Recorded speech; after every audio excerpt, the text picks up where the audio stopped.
Hi, everybody. My name is Julian Aguilar with ClipDocs, and we are accompanied with Kim Yi, a top producing real estate agent in California. Hey Say there, hi.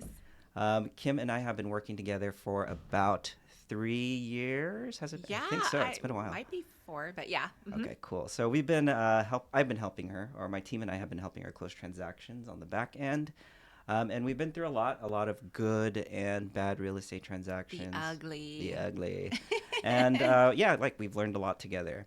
But today we're going to talk about processes, stuff like that. So, you ready? Yeah, let's Okay, go. cool. So, my first question is, what's a moment in a transaction where you thought this deal is dead, and what did you do to save it? And it doesn't have to be like transaction process related or anything. Is there something like Oh, bad that I happened? have a short story. Okay, you probably remember me calling you and complaining, to say it nicely. But there was a transaction where I had a 3-year-old listing in Galt, and the other agent fought me tooth and nail every step of the way about two cracks in the stucco. So without going into like crazy detail over how that all transpired, I will say this: neither the agent or the buyer was actually there for their own home inspection. They requested that my seller let the home inspector in. So we got the home inspection report. There were two cracks identified in the stucco, and the inspector worded it basically saying, "Hey, I took pictures of this. If I took pictures of it, then it was, a little bit wider crack than what we would call industry standard or normal, right?" Hmm. But it was a 3-year-old home in Galt, so nothing major showed up otherwise. There was a little bit of stucco staining, and the buyer's agent basically said to me, "Well, I've been through this before, and it was a water intrusion issue, and I don't want my buyer to walk into a home with that."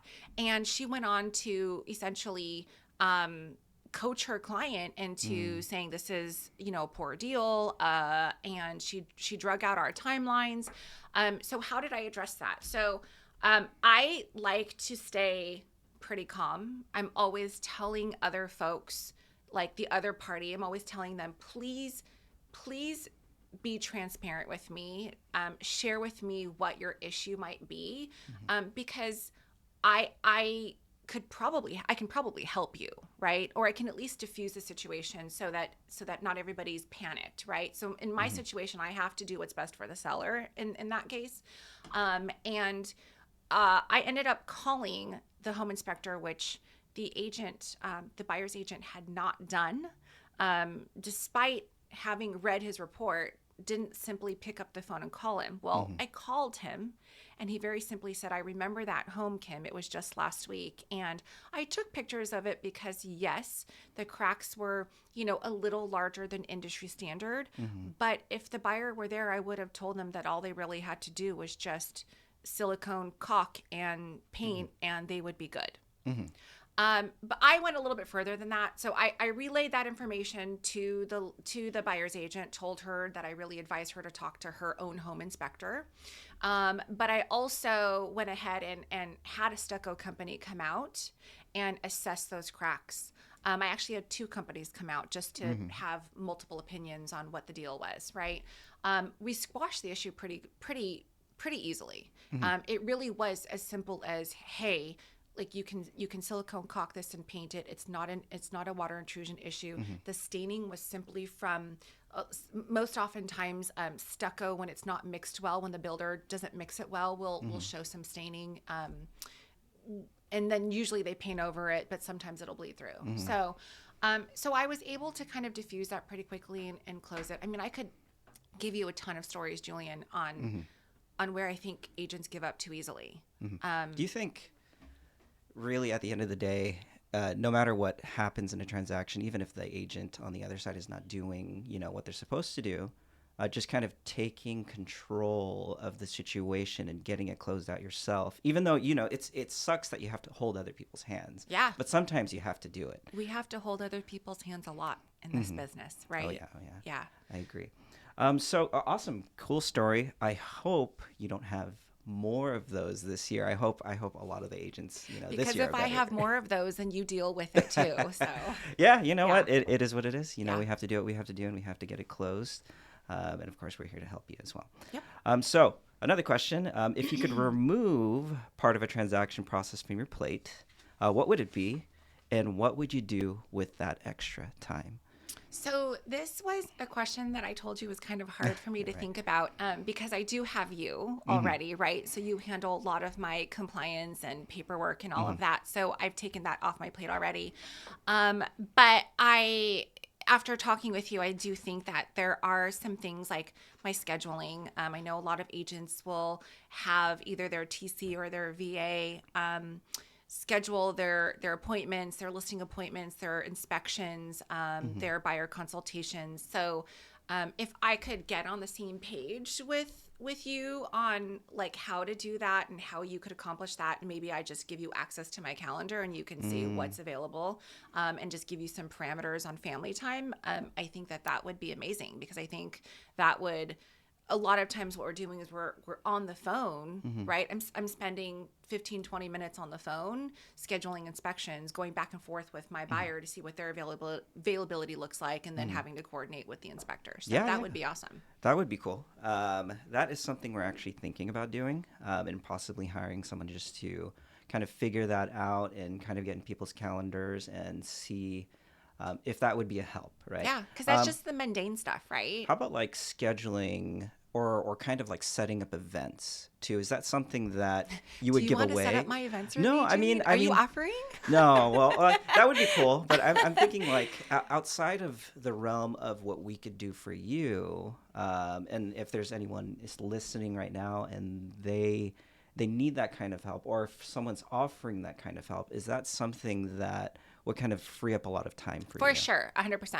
I think I spend a lot of time. I mean, despite having a VA who does like the social media copy for me, or Mm, the image that I can post, or the email, I think the actual on site event planning, like so for example, I'm having a Valentine's Day pizza pickup, mm, right, in February. And what that looks like for me is I'm the one that is, I'm still sending out the emails and stuff. She creates them and I send them out.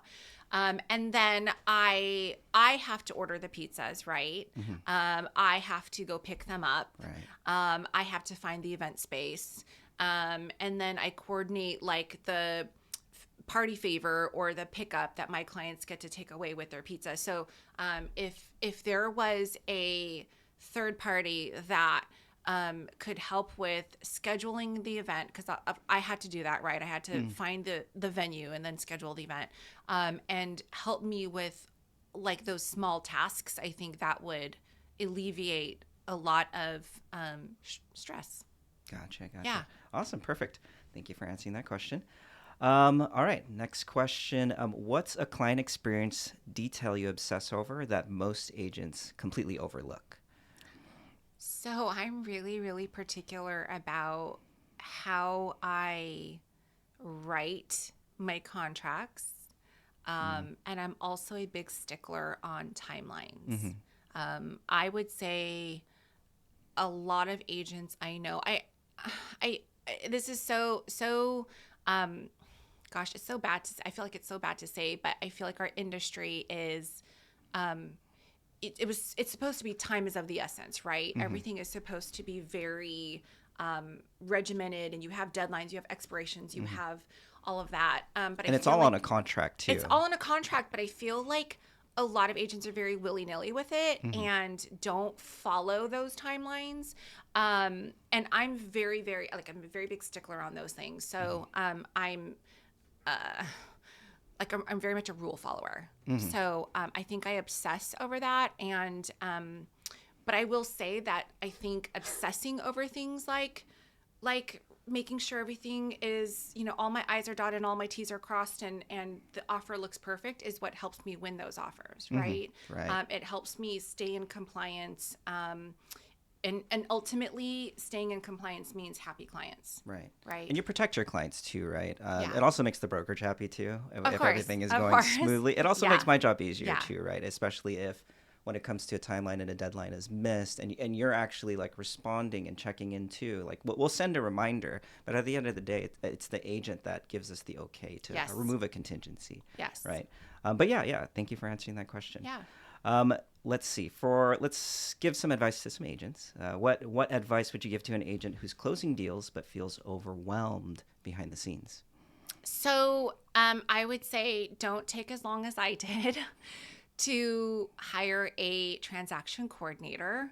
I so for 12 years I was doing that on my own, Julian. So believe it or not, like I would come home and literally check I would have a file checklist, and probably a lot of like what you do, all of your stuff though is like systemated and everything now. So, but for me, it was literally just checking things off, and then of course going back to the client. And it took me 12 years to relinquish that control, but once I did, I figured out like I never ever want to do that again.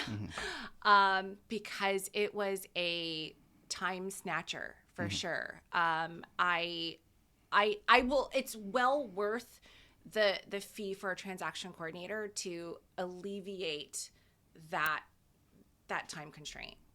So I would say if you're feeling overwhelmed, that's where you should start, because a TC will help you like stay in compliance or all up to date on the forms, right? They know exactly what you need. And oftentimes are the answer, like even, I've called you multiple times and I've said, do I need this for this region? Or do I need this for this particular type of transaction? Right. And even though I'm updated on all the legal stuff, like I know I can have a backup in you, and I know I can rely on you to answer those questions. So definitely has given me a lot of time back. So it's taken it off my plate. Gotcha. Yeah, no, we agree. And that's why we started this business. Yeah. So, but yeah, thank you for the kind words Yeah. as well. So unrelated. So I have another question, and this wasn't something I emailed you as well, but it's nothing too crazy. But it's talking about leverage. And if you were going to give agents tips on that, and not just for helping you within the transaction and getting by through your transactions, but how can other agents leverage their partners and vendors in, I know before, and you still do, you get help with events, and like how can agents ask and do that with their partners and vendors? So I was actually a little nervous, right, when I started doing when I started asking my affiliates for help. But that is something that I would say when you are overwhelmed, it's kind of part of our last question too, is when you're feeling overwhelmed, like it's okay to ask for help, right? And so I remember, Julian, like at one of my first events at KW, it was Santa and Cookies, and you and I had been working together for a little while, and I asked for your help. You actually brought your wife with you, right. and she helped me because it was chaos in my world, of course, right? So all the behind the scenes stuff that, nobody sees, but setting up the room. And you said, my wife can help you with putting out like your snacks. So, I'm such a control freak, right? And I want everything like perfect in the way I wanted it. But I will say when I walked past the snack table, I was like, oh, okay. See, somebody else can do it, and it still turned out really, really nice, right? So, so how did I start asking people? I think it was I didn't feel comfortable necessarily, but I asked for my photographer. I asked my photographer to donate his time to take photos for my clients. I asked my title company just to come and help with like manpower, like helping me, with the crafts I had for the kids and things like that. So just a little bit of time on their end. And then of course I asked for sponsors. So my stager, having you out there and having you sponsor the event and getting your name out there, helping you. But in return, like it's just a fantastic relationship, and really asking the people that you surround yourself with, the people that help you all the time, so your inspectors and all of them too, just being able to lean on them to give you either manpower or sponsorship to help with your events really obviously helps with the cost on my end, and helps with not doing everything on my own. Right. So yeah, wonderful advice. I mean, I think a lot of agents should do it more, especially if they're new and want to do like home buyer seminars, stuff like that, and small events like Pictures with Santa. Well, and home buyers events are mhm. actually pretty phenomenal Right. when you can literally get, a side snack bar and then just talk about the business, right? You Mhm. can have your title company there to talk about the escrow process, your inspectors there to talk about inspections, and then of course all of your behind the scenes stuff. You can come out and talk about what the paperwork looks like behind the scenes, right? Right, right. So that's a really easy event to Yeah, do. that's a win-win too. Yeah. Okay, thank you for answering Yeah. that. Before we end here, tell the audience what you have going on and what are your goals for Oh this year. gosh. Okay. So what I have going on is I have a 16-week-old puppy at home that I am trying to get to at least 6 months of age so that his adult teeth come in. Mhm. No, but seriously, I'm planning for my Valentine's Day event in February. I then also have my signature tacos and margaritas event, usually Mhm. towards like the end of summer, beginning of fall. But I'm really just trying to savor the next 6 months because my daughter is graduating from high school, so she'll be Beautiful. going to college in the fall. So trying to balance, family and work. So life work balance, right? So There we yeah, go. Awesome. Thank you. And thank you yes, for answering the questions and being here today. So absolutely. Thank appreciate you it. for having me. Awesome.